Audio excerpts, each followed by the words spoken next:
तो इस मूवी की शुरुआत वहीं से होती है जहां से पार्ट 1 खत्म हुआ, जब एक गॉडजिला ने 2 क्रिएचर्स को मार दिया था।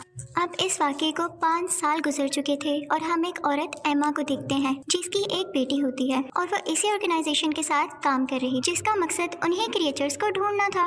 और इनका घर जंगल के बीचों बीच था कि एक दिन अचानक इनके घर के पास एक धमाका होता है और ये दोनों माँ बेटी डरते डरते ऑर्गेनाइजेशन की तरफ चले जाते हैं, जहाँ ये देखती हैं कि एक क्रिएचर ने इस दुनिया में कदम रखा है, यानी वो अभी अभी पैदा हुई है। जैसे ही वो अपने आसपास इतने सारे लोगों को देखती है तो वो घबरा जाती है और उन पर अटैक करने लगती है। अब एमा के पास एक ऐसी डिवाइस थी जिससे उस क्रिएचर का गुस्सा ठंडा हो सकता था। इनफैक्ट वो डिवाइस उस क्रिएचर के आसपास की फ्रिक्वेंसी को कम कर देती थी। एमा वो डिवाइस उसके पास करती है तो वह सुकून में आ जाती है। वो सब इस कामयाबी पर काफी खुश थे, लेकिन तभी वहाँ पर एक आदमी एलन आता है। वो इस डिवाइस को हासिल करना चाहता था, इसलिए वो एमा और उसकी बेटी को वहाँ से लेकर चला जाता है। उसे लगता था कि इंसानों ने इस प्लेनेट अर्थ का बिल्कुल ख्याल नहीं रखा और नेचर के साथ छेड़छाड़ की है। वो चाहता था कि क्रिएचर्स को वापस जमीन पर ले आए। वो एमा को और उसकी बेटी को किसी और मुल्क में उसी ऑर्गेनाइजेशन की दूसरी ब्रांच में ले आता है, जहाँ एमा की ऑर्गेनाइजेशन के खिलाफ मीटिंग चल रही थी और इसी ऑर्गेनाइजेशन के और भी साइंटिस्ट यहाँ पर थे। वो चाहते थे कि हम नेचर की हिफाजत करें। उसी ऑर्गेनाइजेशन के लोगों में से एक डॉक्टर को पता चलता है कि एमा और उसकी बेटी को किडनैप कर यहाँ पर लेकर आया गया है। वो ये सुनते ही एमा के एक्स हस्बैंड के पास जाता है और इनफैक्ट वो डिवाइस भी इसी ने बनाई थी। डॉक्टर उसे अपने मिशन के बारे में बताता है, लेकिन वो हरगिज़ नहीं मानता। फिर वो उसे बताता है कि इससे तुम्हारी बेटी और तुम्हारी बीवी वापस आ सकती। तो काफी मनाने के बाद वो मान जाता है और फिर वो समुद्र के नीचे अपने कंट्रोल रूम में चले जाते हैं, जहाँ जहाँ इन लोगों की ऑर्गेनाइजेशन की ब्रांच थी वहाँ वहाँ इन लोगों ने एक एक क्रिएचर को ट्रैप करके रखा हुआ था। अब ये यहाँ पर इसलिए आए थे ताकि वो इस क्रिएचर को ट्रैप कर सकें और इसी के साथ वो गॉडजिला को भी ढूंढने की कोशिश करते हैं, लेकिन बहुत ज्यादा ढूंढने पर भी उन्हें गॉडजिला का सिग्नल कहीं से नहीं मिलता। लेकिन अचानक से फ्रिक्वेंसी बहुत तेज हो जाती और ऐसे लग रहा था जैसे गॉडजिला बहुत पास है और बहुत गुस्से में है। सब लोग डर जाते हैं और फिर अचानक हमें गॉडजिला दिखाई देता है जो कि समुद्र में ही था और उनकी तरफ बढ़ रहा था। वो वहाँ पर लगे हुए शीशे को जोर जोर से तोड़ने लगता है। इनफैक्ट गॉडजिला समुद्र से ही हर मुल्क में जाया करता था जब उसे लगता था कि वहाँ पर कोई डेंजरस क्रिएचर है। अब वो अंटार्कटिका जाता है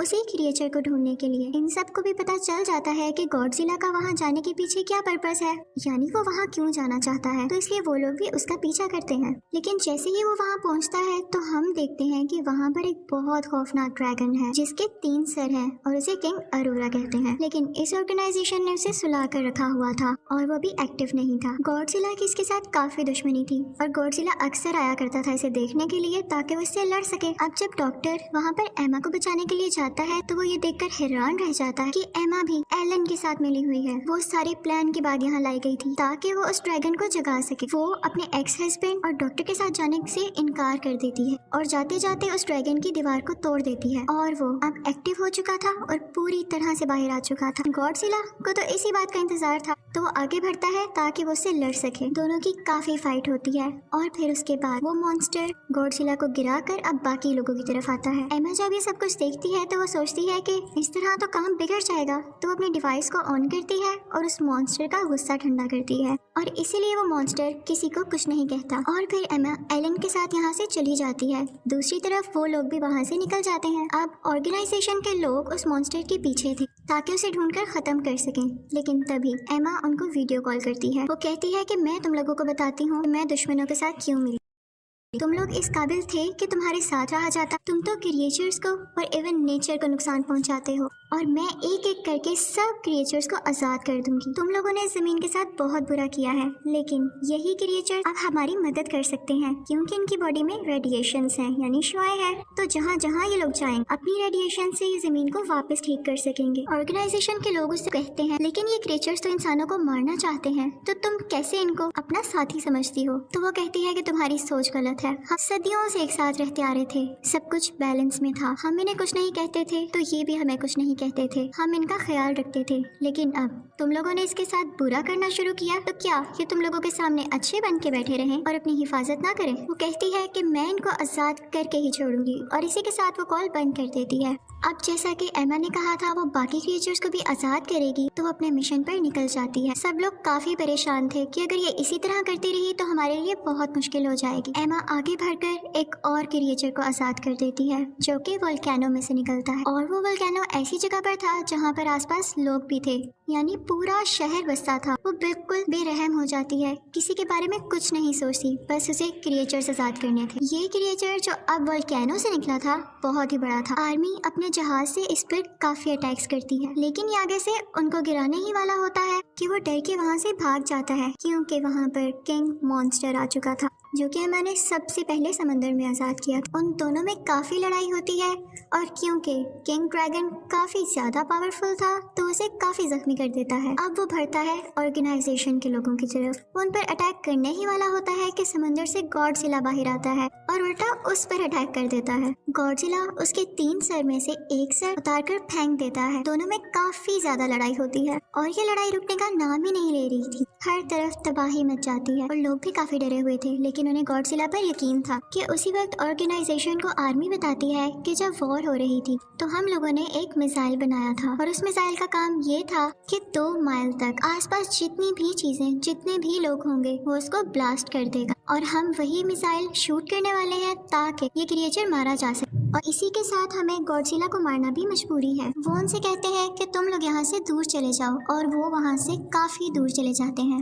अब आर्मी समुद्र में वो मिसाइल फेंक देती है और बहुत बड़ा ब्लास्ट हो जाता है। इसमें गॉडजिला काफी जख्मी हो जाता है और दूर जाकर गिरता है, लेकिन हम देखते हैं कि मॉन्स्टर यानी उस ड्रैगन को कुछ भी नहीं हुआ, बल्कि इन लोगों ने तो उसकी मदद की थी गॉडजिला को मारकर। और उसके बाद वो वोल्केनो पर जाकर बैठ जाता है, जिसके बाद वो अपना सर दोबारा से ग्रो कर लेता है और इसी के साथ वो सिग्नल्स देता है जिसकी वजह से दुनिया में मौजूद सब की सब क्रिएचर्स जाग जाती हैं। अब ऑर्गेनाइजेशन वाले काफी परेशान थे क्योंकि इस किंग मॉन्स्टर यानी ड्रैगन को इतने बड़े मिसाइल से भी कुछ नहीं हुआ था, तो इसका ये मतलब था कि ये बहुत पावरफुल था और इसे कैसे हराना है वो रिसर्च करने लगते हैं। तो उन्हें पता चलता है कि ये जमीन का क्रिएचर तो है ही नहीं, बल्कि ये एलियन है जो कि दूसरी दुनिया से आया है और इसीलिए गॉडजिला इसको मारना चाहता था, क्योंकि गॉडजिला ऑलरेडी से यहाँ का किंग था और वो नहीं चाहता था कि कोई और उसकी जगह ले। अब बाकी क्रिएचर्स भी आने लगे थे और इसी के साथ वो क्रिएचर भी आ जाती है जो हमें मूवी के स्टार्ट में दिखाई गई थी, जो कि उसी ऑर्गेनाइजेशन में पैदा हुई थी।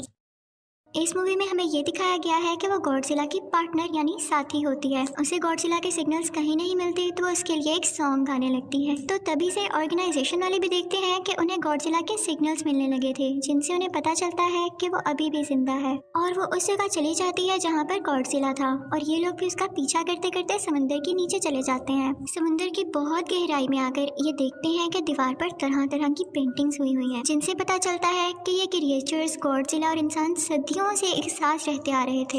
ये जगह गॉडजिला की हुआ करती थी और मिसाइल के बाद जब ये जख्मी हो गया था तो ये यहाँ पे खुद को ठीक करने आया था और इस जगह पर काफी ज्यादा रेडिएशन थी और इसीलिए वो यहाँ आया था क्योंकि रेडिएशन इनकी बॉडी को यानी जख्मी हिस्सों को ठीक करती थी। तो डॉक्टर एक आइडिया देता है कि क्यों ना यहाँ पर एक न्यूक्लियर ब्लास्ट किया जाए और उसकी रेडिएशन से इसको और जल्दी एनर्जी मिल सकेगी। फिर डॉक्टर कुछ न्यूक्लियर कैप्सूल्स लेकर गॉडजिला के पास जाते हैं और इतनी देर में इनकी बाकी की टीम वहाँ से दूर निकल जाती है ताकि ब्लास्ट से उनको कुछ ना। और डॉक्टर आखिरी बार गॉडजिला की बॉडी पर हाथ रखते हुए कहता है गुड बाय और इसी के साथ बहुत बड़ा ब्लास्ट होता है और समंदर के नीचे हर चीज तबाह हो जाती है। इससे गॉडजिला को बहुत ज्यादा एनर्जी मिल चुकी थी और इसी के साथ एमा की बेटी वो डिवाइस उठाकर माइक पर लगा देती और उसकी फ्रिक्वेंसी हाई कर देती है ताकि आसपास जितने भी क्रिएचर्स हैं वो इसको महसूस करके सुकून में आ जाएं। लेकिन किंग मॉन्स्टर यानी ड्रैगन इस बात को फील कर लेता है कि किसी इंसान का ही काम है और फिर वो उस लड़की के पीछे जाता है ताकि उसे मार सके। लेकिन गॉडजिला फौरन से वहां पर आ जाता है और ये लोग भी मुसलसल गॉडजिला की हेल्प कर रहे थे ताकि ये किंग मॉन्स्टर को हरा दे। लेकिन अभी भी गॉडजिला इतना पावरफुल नहीं हो सका था कि वो उसको हरा सके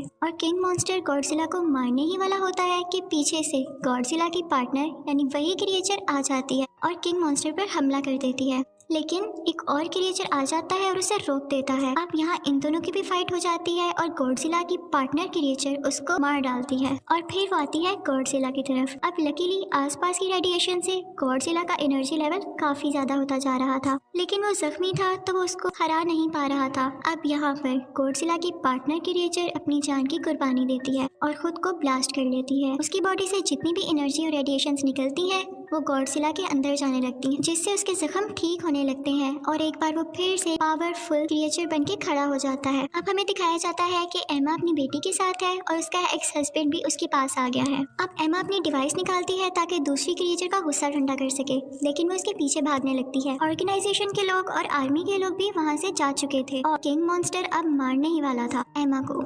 गॉडजिला उससे फाइट करने लगता है, लेकिन किंग मॉन्स्टर उस पर आग उगलने लगता है। गॉडजिला जानता था कि उसका एनर्जी लेवल पूरा है और वो आसानी से अब उसको हरा सकता है, और फिर फाइनली वो उसे हिट कर कर मार गिराता है और हर तरफ अब सुकून हो चुका था। और फिर हमें दिखाया जाता है कि सब क्रिएचर्स गॉडजिला के सामने आते हैं और झुकते हैं, क्योंकि फाइनली वो अब यहाँ का किंग था। और इसी के साथ मूवी एंड हो जाती है। Thank you for watching.